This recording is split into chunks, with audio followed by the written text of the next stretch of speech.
Assalamualaikum warahmatullahi wabarakatuh.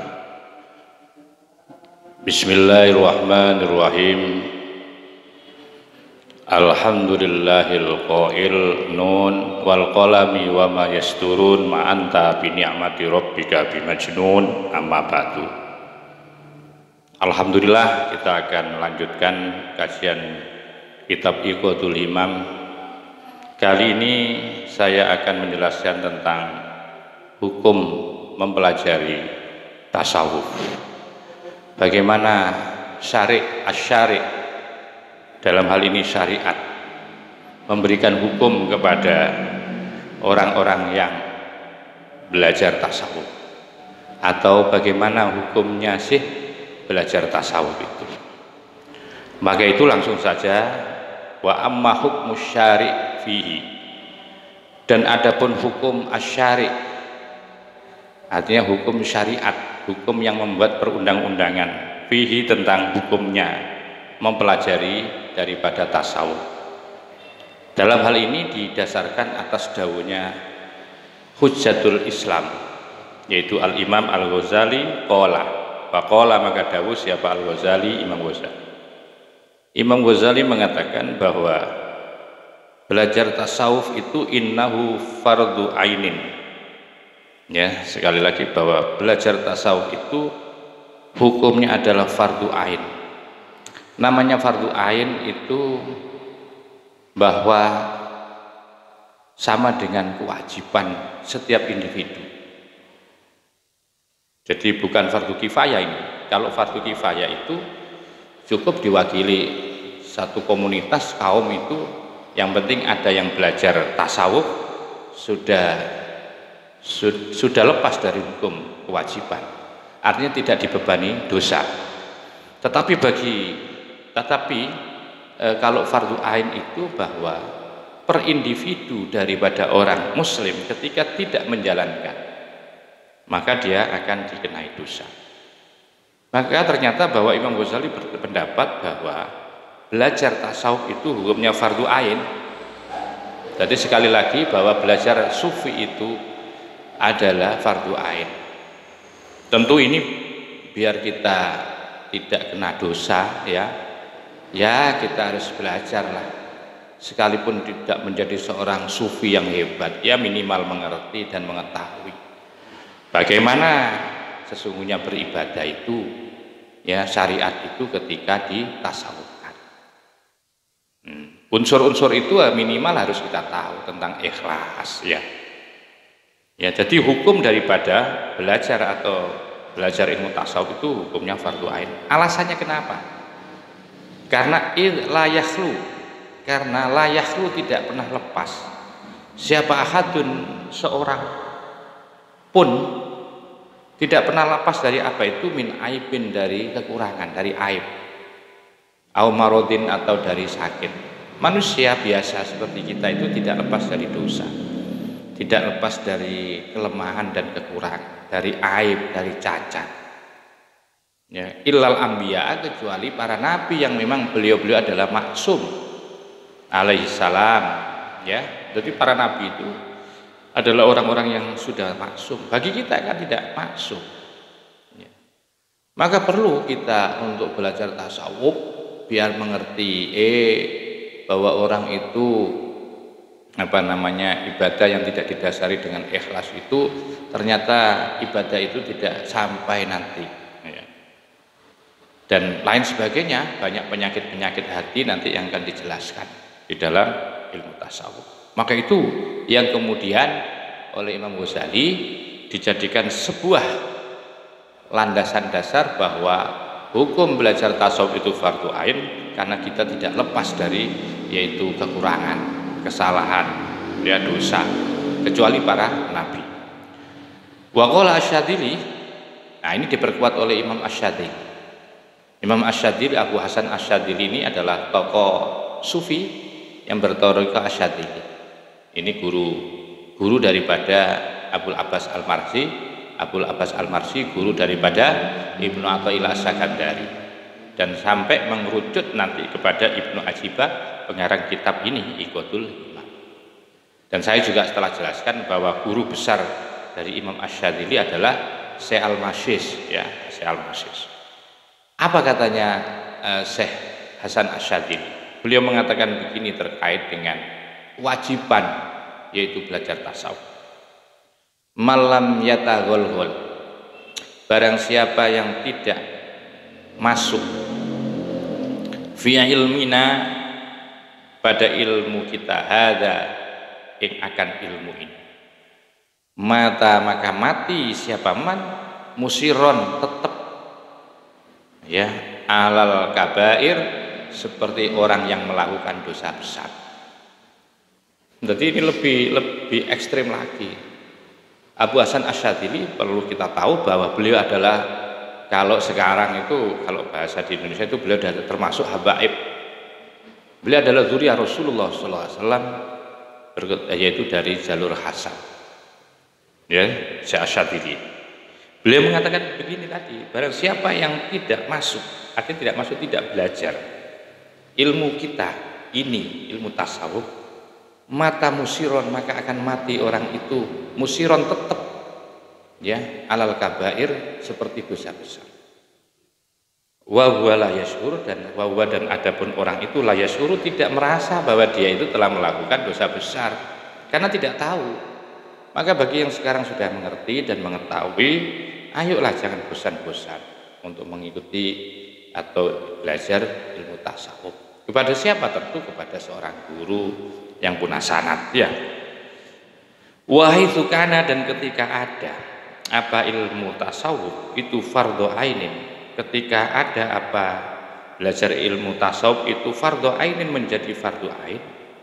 Kalau sudah dihukumi ya bahwa belajar ilmu tasawuf itu fardhu ain, maka yajibu, maka wajib. Apa as-safaru? Pergi, ilaman, kepada orang ya'khudhu, yang mengambil, ya, yang mengambil hu, kepada man anhu, tentang ilmu tasawuf.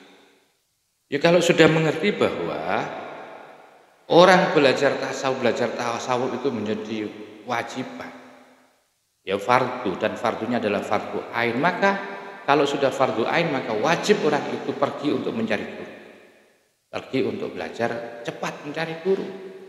Takut nanti kalau kita itu mati belum punya guru, belum pernah belajar ilmu tasawuf, kita itu bisa-bisa mati seperti orang yang melakukan dosa besar, dan itu banyak tidak merasa, katanya Syekh Asy-Syadzili.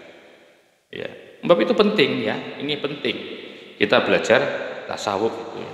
Karena itu tadi dihukumi fardu ain. Kalau sudah fardu ain maka wajib mencari. Kepada siapa? Cari guru. Lah guru ini juga harus tidak sembarang guru. Carilah yaitu guru-guru yang memang sudah muktabar, ya. Ya kalau kita mau mencari guru sufi, ya betul-betul guru itu memang bisa dipertanggungjawabkan.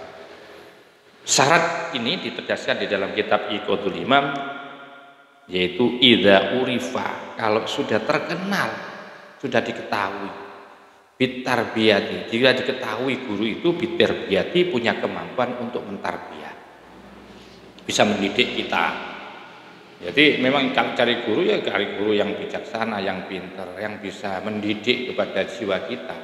Ketika kita sakit, ya kita datang ke sana memang butuh ketenangan, butuh penjelasan bagaimana yang benar.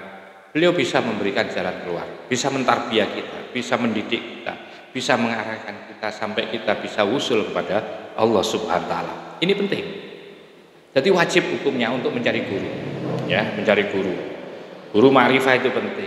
Ya walaupun nanti tidak selevel tinggi, tapi minimal ya di daerah-daerah tertentu, ya sanadnya biar nyambung lah. Ya, wastuhiro dan terkenal, atau bisa juga saya baca wastaharo dan terkenal. Ad-dawa'u ala yadihi, wastaharo dan terkenal apa ad-dawa'u, obat ala yadihi. Dan guru itu juga viral. Viral itu bukan seperti di YouTube seperti ini. Artinya sudah muktabar, sudah masyhur bahwa orang itu punya kemampuan bisa menyembuhkan. Di tangannya ada kemampuan untuk bisa menyembuhkan. Ya, menyembuhkan penyakit hati, terutama menyembuhkan penyakit hati. Itu seperti itu. Jadi guru itu syaratnya adalah guru yang bisa mentarbiyah, bisa mendidik hati kita, bisa mengarahkan, dan tidak kalah penting bahwa guru itu bisa menjadi obat.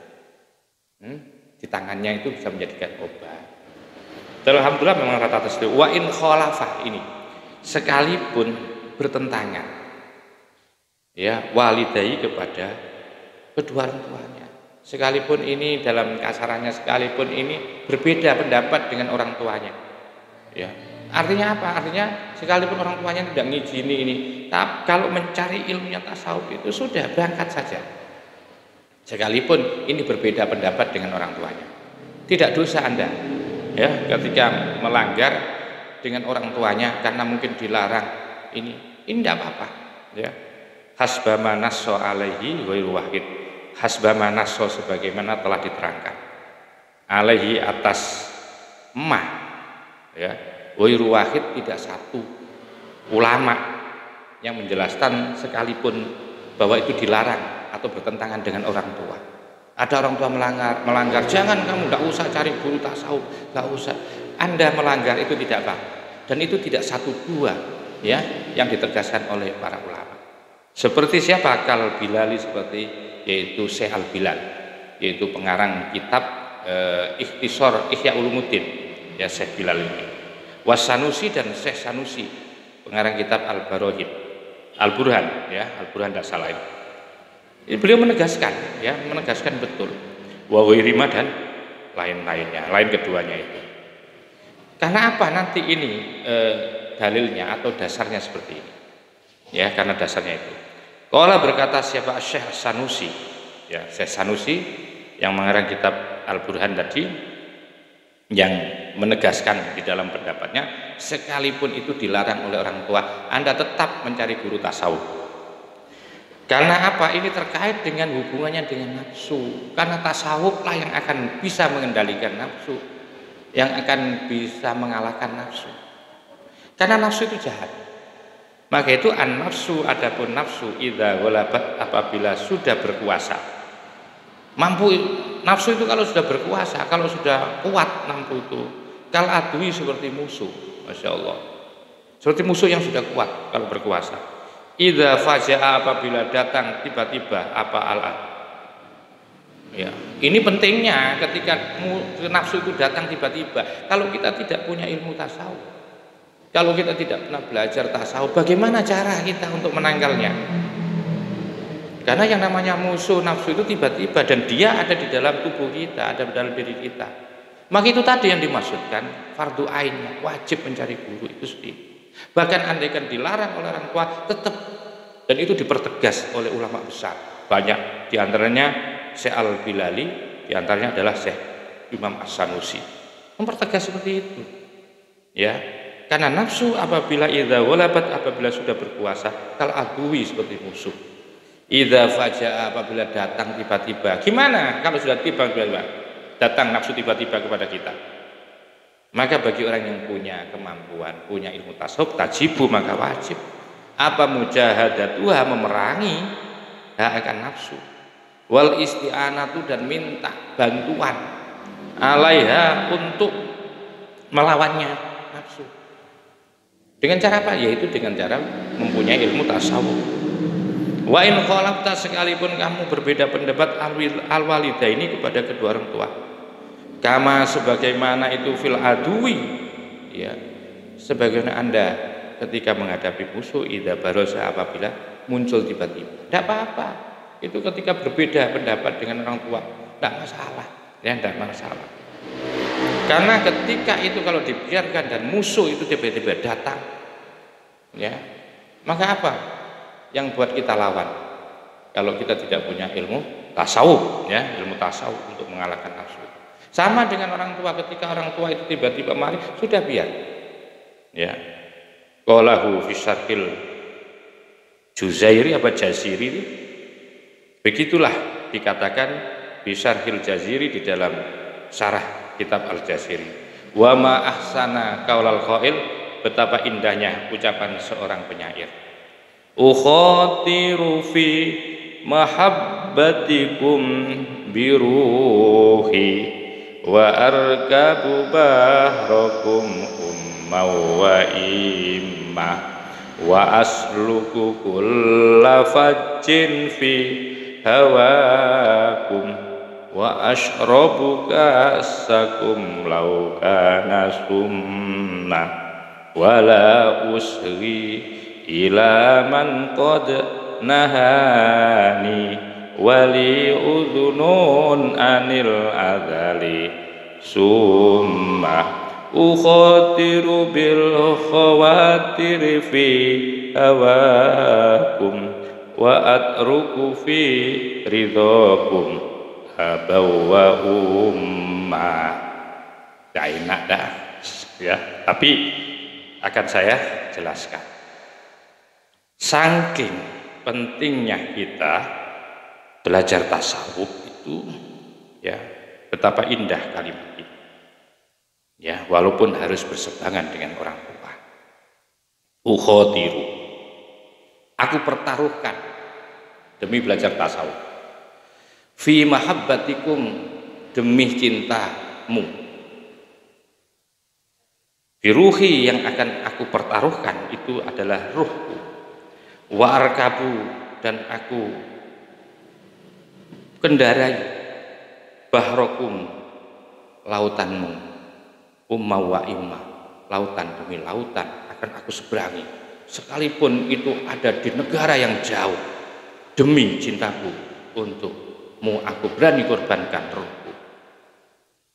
Wa asluku, dan aku menempuh kulla fajjin, pada setiap gelombang ombak, fi hawakum, demi keinginanmu. Wa ashrabu ka'sakum, dan aku telah teguk ka'sakum, akan gelasmu, lau kana summa, sekalipun di situ ada racun. Walau ushi, aku tidak peduli, ilaman, kepada orang qad nahani, yang telah melarang aku. Wa fi udhuni, wali udhunun, dan aku punya udhunun, telinga, anil adali, dari pengkritik, pencela-pencela, summa, tuli, aku gak peduli sudah ya, karena aku punya telinga yang bisa saya tutupi ya, saya buat tuli telingaku dari pengkritik itu, demi saya mempelajari tasawuf. Ukhatiru, akan aku hadapi, bil khawatiri, dengan perkara-perkara yang membahayakan, fi hawakum, demi keinginanmu. Wa atruku, dan aku tinggalkan, fi ridhokum, untuk mencari ridhomu, aban wa umman, bapak dan ibu. Ini dari wajibnya ya, mencari atau belajar ilmu tasawuf, untuk juga mencari seorang guru ya. Ini salah satu dalil atau dasar yang disampaikan oleh yaitu penyair di dalam kitab Al-Jazir. Mudah-mudahan apa yang saya jelaskan tentang hukum belajar tasawuf, mudah-mudahan menjadikan kita semakin kuat untuk mau belajar yaitu tasawuf, dan kita tentu harus mencari seorang guru yang bisa mentarbawiyah, yang bisa mendidik rohani kita dan bisa mengantarkan kita untuk usul kepada Allah. Dan tentu guru-guru itu adalah guru-guru pilihan yang sudah teruji, yang memang dilihat secara zahir dan batin beliau adalah betul-betul orang yang ikhlas, orang yang abid, orang yang warok, orang yang zahid. Mudah-mudahan kita akan menemukan guru-guru terbaik untuk mengantarkan kita biar selamat, dan kita tidak masuk ketika kita menghadap kepada Allah, tidak termasuk orang-orang yang mati dalam keadaan yaitu dosa besar. Wahiron wallahul muwaffiq ila aqwamit thoriq wal afu minkum. Assalamualaikum warahmatullahi wabarakatuh.